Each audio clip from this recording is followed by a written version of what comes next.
MPEG-LA, pay for patents, for these trolls, because they set a dangerous precedence for these companies of these trolls to come after the other players. Reddit has been in a similar position with, they take most of the lawsuits for the Reddit Enterprise Linux product that they have. They tend to take all the lawsuits from Cassia, and they took quite a few lawsuits from Firestar, was one of them. And even Microsoft tends to go after Red Hat sometimes. You don't hear about it, but they do go to the rooms occasionally, and Microsoft tries to kind of shake them down a bit. And Reddit is kind of using IBM and the Open Inventions Network as a kind of a shield or a deterrent for Microsoft to attack, as far as I can tell. So yeah, that's why we care about Ubuntu, and even if we say something negative about the decision that's being made, it's not because we don't like. It's not, speaking for myself, it's not because I don't like Ubuntu. I very much care about Ubuntu, and I was among the first users of the whole distribution. I was trying to spread it to people. I do it because I care, and I do it because Ubuntu affects lots of the ecosystem of distributions in general. So. Well, moving on from Ubuntu, is there anything else you want to cover? I've got a couple of points which I'm just going to very quickly address. If there's anything else you want to... We have lots of news. I mean, the way, I should just point out again, we don't have any of this scripted, so we don't take notes. I don't think we'll be doing editing, and I think that's really an experiment. We've spoken for about 40-something minutes now, and we intend to try and bring out this episode as soon as possible for some feedback, and we'll be happy to kind of hear, if it's interesting and if it's useful to people. We hope to bring some guests as well, so that we have some topics to cover. But one of the things we can actually do to pass all the time, I get lots of links that I post on a daily basis, but I don't really have time to do posts about them. I tend to take the issues which I think are quite important and quite worthy of a debate. And one of the things that I intended to do originally was to go through some of the links to try and present them to Tim when we both return from work. Basically, I think I spend less time at work than Tim does. So what actually happens, I have more time to read the news, to kind of get some background, and I can tell him the story, and I can explain to the audience at the same time as I do to him.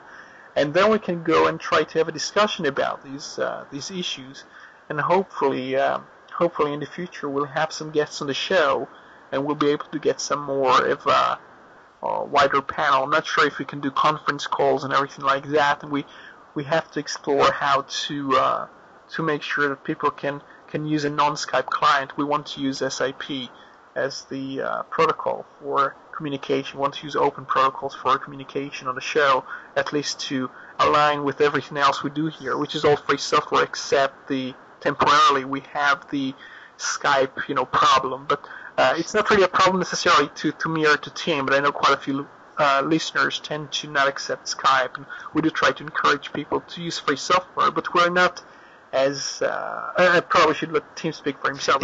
What I was going to do is, I was just going to say, I mean, for the purposes of this audiocast, the Skype was something that I almost insisted on, only because where mine and Roy's views are slightly different is the whole subject of proprietary software. We're all human, we don't have the same opinions, and I have slightly different views, and because audiocast is not as easy as you would think from listening to the thousands online already, this to me was a suitable solution for the time. I'm open to any other alternatives, and I think Roy's already mentioned in his in the channel, if you have any alternatives or you can help us, please let us know, because we're open to anything. But the Skype issue was more of my choice to do, because like I say, I have slightly different views, and I'm quite sure you'll have a heated debate at some point between myself and Roy when our opinions differ. Sorry. Yeah, sure. I'm just going through some news, trying to find some things for us to run through. I do find quite. Yeah, sure. You go first. I've just got a couple of snippets. It was something I would like to have a debate about when the audio cast starts maturing. My area of interest or expertise, if you would like, is more along the lines of copyright law and the issue of file sharing. I won't use the P word or piracy, I'll say it once, but file sharing and the possible implications of that in respect of copyright. just something very quick that's caught my eye, and it seems that LimeWire has now been shut down. I'll be touching on this when we get more details, or I get more details about what exactly happened in court. But it does appear that LimeWire is now closed, which, if anybody remembers, was one of the, not the pioneer, but one of the early pioneers of the file sharing world, and it's something I'll be touching on in the future. And something else that's really been bugging me throughout all of this, and I've been trying to find an opportunity to say it to you, Roy. I don't know if you're aware of this, Roy.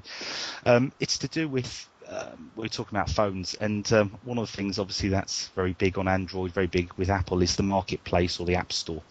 It shows you the skill that a lot of these companies, I'm quite sure Google's just as guilty as Apple and Microsoft, perception management and the way they present their products to the public would have you believe that the Apple iStore or Apple's iStore was something unique and innovative and a new thing. Going back to 1986, I believe, I was on a bulletin board system with the ZX Spectrum called Micronet, and at the time you could pay, I think it was about 90p, and over the telephone with, I think it was a 2400 baud modem, it might have even been slow, you could actually download games and pay 90 pence per title, which at the time was quite a bit of money, which you'd record onto audio tape over the telephone. Sorry, not record onto audio tape, you'd record, it would load into memory, and then you'd record onto audio tape. So what I just wanted to say is all these innovations, and it's something else that I want to be touching on because I'm very much into my retro scene. I'm coming from quite a heavy Amiga background.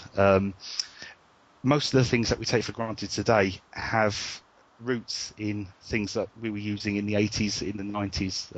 I'm not going to go on now, but we'll be touching on those, I hope, and that'll be my area of choice to speak about. Sorry, Roy, and back over to you. I'm trying to think if we actually want to look at the results for Microsoft while we do the show. I'm very much tempted because I think it's kind of just about the time to check that.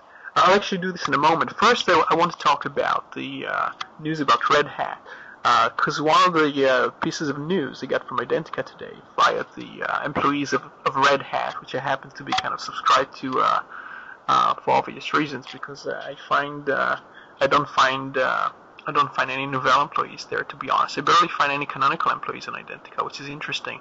Or at least I haven't quite found a high presence there of these people. I have 3 links about Red Hat, and it's to do with financial performance, and they just got a sort of recommendation from Jefferies, which is an analyst house, and it's once again the same old analyst who was trying to suggest that Red Hat would be acquired by Oracle in 2006, and then in 2007 and 8 she was talking about like IBM would acquire Red Hat, and basically she always gets it wrong, and I have quite a few posts about what she's trying to do to Red Hat and playing with the stock. Now in any case, now she gives a recommendation to Red Hat, and she gives a target of $48 to Red Hat. Red Hat is around $41 at the moment. And what's interesting is it happens to come at a time when Microsoft is bound to deliver results, which, as far as I know, could lead to the announcement of more layoffs, based on at least some comments made in the mini Microsoft blog. So usually it's all kinds of anonymous Microsoft employees speaking through and listening through the grapevine of the company.